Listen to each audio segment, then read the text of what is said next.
নমস্কার বন্ধুরা, কেমন আছো তোমরা সবাই? আশা করি তোমরা সবাই খুব ভালো আছো। আমিও খুব ভালো আছি। তো আজকের বারটি হচ্ছে শনিবার, আর এখন বাজে ওই সকাল 7টার মতো। তো ঘুম থেকে উঠেই দেখো সোনা পাপাকে খাইয়ে তাইয়ে আমি নিজের ব্রেকফাস্টটা কমপ্লিট করে নিয়েছি। তারপরে এই যে এখন সোনা পাপা একটা ললিপপ খাচ্ছে, আর ওকে আমি জিজ্ঞাসা করছি তুমি কি খাচ্ছ। তো ওইটা নিয়ে নাড়াচাড়া করছে আর আমার সঙ্গে কথা বলছে। যেহেতু ওর শরীরটা এখনও মানে পুরোপুরি ঠিক হয়নি, এখনও মানে পাতলা পটিটা হালকা হালকা হচ্ছে, তো ওকে বাইরের খাবার খুব একটা দিই না। তাও বাচ্চা ছেলে মাঝে মধ্যে যখন জেদ করে তো তো ওকে তখন দিতেই পড়ে। বুঝতেই পারছো, যাদের বাড়িতে ছোট বাচ্চা আছে তারা কিন্তু এই ব্যাপারটা খুব ভালো বুঝবে, যে বাচ্চারা যখন জেদ করে তখন বাচ্চাদের কোনোভাবেই মানে বোঝানো বা শোনানো যায় না। তো সোনা পাপা কিন্তু এখানে আসার পর থেকে প্যাকেট জাতীয় খাবার বলো, বাইরের কোনো খাবার বা ধরো চকলেট, এগুলো খাওয়া কিন্তু ভীষণ পরিমাণ কমে গেছে। কিন্তু আজকে ও খুব জেদ করছিল সকাল থেকে, যার জন্য ওকে একটা ললিপপ আমি দিয়েছি খেতে। তো ওটা নিয়েই খাচ্ছে আর খুব মজা করছে। তো ওটা খেতে থাক। একটা কুচি ভাই যাচ্ছে রাস্তায়, দেখো।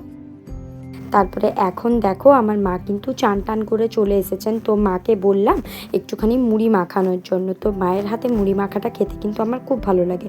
তো এখানে মা কিন্তু শসা, পেঁয়াজ, চানাচুর আর মায়ের হাতের তৈরি আমের আচার আর লঙ্কার আচার দিয়ে মুড়িটাকে খুব সুন্দরভাবে মাখাচ্ছিলেন। আর সোনা পাপা গেছিলো আমার কাকিমার বাড়িতে। তো ও ওখান থেকে দেখো আসছে, ওকে ডেকে পাঠালাম যে সোনা পাপা তুমি বাড়ি এসো।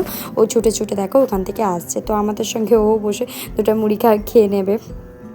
তো দেখো ওর মাসিকেও কিন্তু টাটা করে দিল, ও কিন্তু চলে এলো ঘরে। তো দেখো চলে যাচ্ছে, ওকে বলছে যে ওঠো, ও গিয়ে দেখবে বসে পড়বেন মাটিতে। এই করছে জানো তো, এখানে এসে খুব ধুলোবালি ঘাঁটছে, মানে বললে তো কথা শোনে না। এত বড় বাইরে এত লোকজন পেয়েছে, সারাদিনই ছুটে বেড়ায়। তারপরে দেখো আমি কিন্তু চান টান করে চলে এসেছি। আজ কিন্তু সোনা পাপাকে একটুখানি ডিম সিদ্ধ খাইয়েছিলাম চান করিয়ে। তারপরে আমার মা বললেন তুই চান করে আয়, তারপরে একদম ওকে খাইয়ে ঘুম পাড়িয়ে দিবি, আর তুইও একটু ঘুমিয়ে যাবি।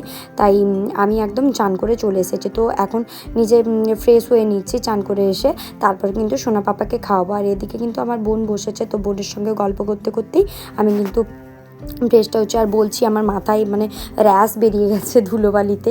মানে আমার স্কিন ভীষণ সেন্সিটিভ, মানে গায়ের স্কিন যাই তাই হোক, মুখের স্কিন এত সেন্সিটিভ, মানে আমি কোনো রকম ক্রিম মুখে ইউজ করতে পারি না।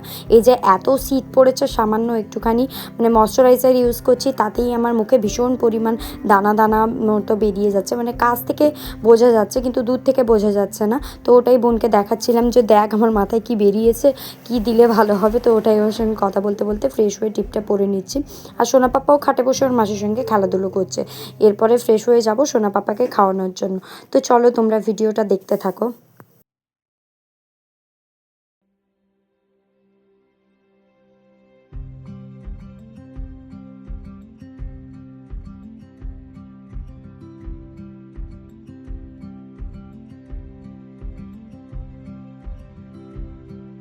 তো এখন দেখো সোনা পাপাকে কিন্তু খাওয়াতে বসিয়ে দিয়েছি। ওর তো ওকে খাওয়ানো মানে ভীষণ ঝামেলা। আর এই কদিন ওর শরীর ভালো নেই বলে মুখের স্বাদটাও পুরোপুরি চলে গেছে। তো যার জন্য ও একেবারে খেতে চাইছে না। মানে এই খাবারটা যে আমি করেছি, এই মানে আধবাটি খাবারও ওর হয়তো পুরোপুরি শেষ হবে না। ও হয়তো 3-4 চামচ কতটা কী খাবে বলতে পারছি না। অল্প একটুখানি খেয়ে আর হয়তো খেতেই চাইছেন, মানে এরকমই করছে এই কদিন ধরে।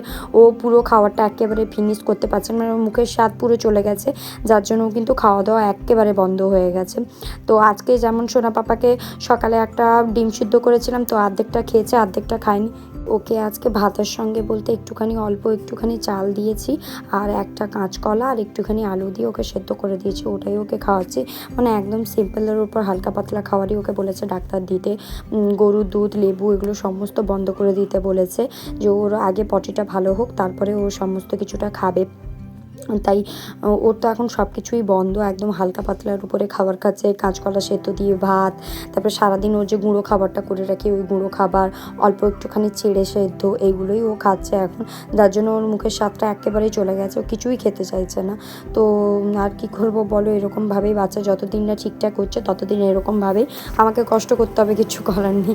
বাবার বাড়ি ঘুরতে এসে ছেলেটা আমার অসুস্থ হয়ে গেছে। তো চলো তোমরা ভিডিওটা দেখতে থাকো।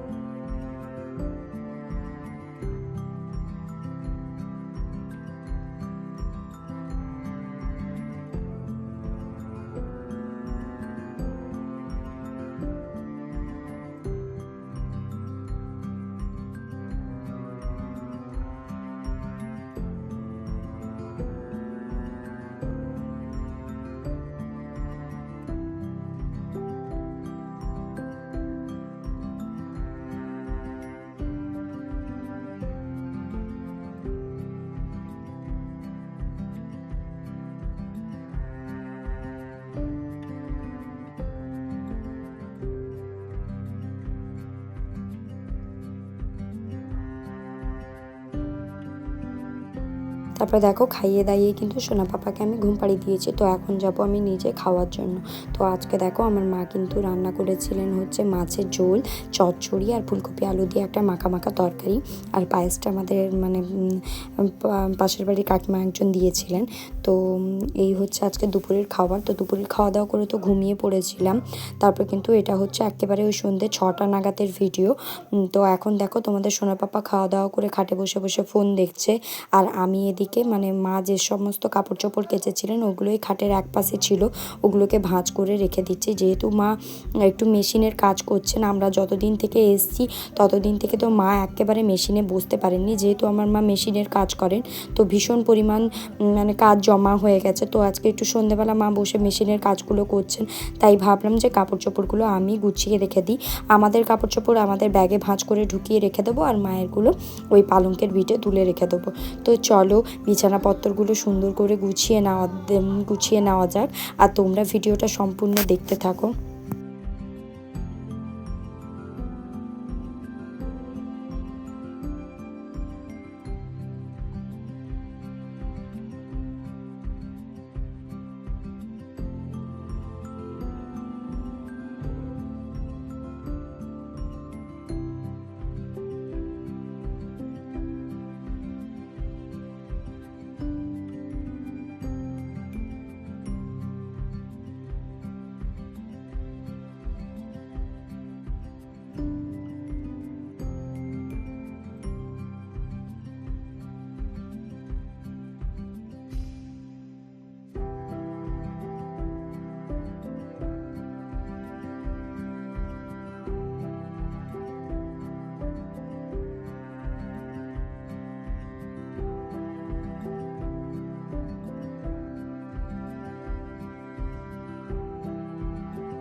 এখানে দেখো আমার মা সেলাই করছেন। তো আজকের ভিডিওটা এখানেই শেষ করছি। কেমন লাগলো অবশ্যই জানাবে, আর যদি ভালো লাগে একটা লাইক আর সাবস্ক্রাইব করে আমার পাশে থাকবে।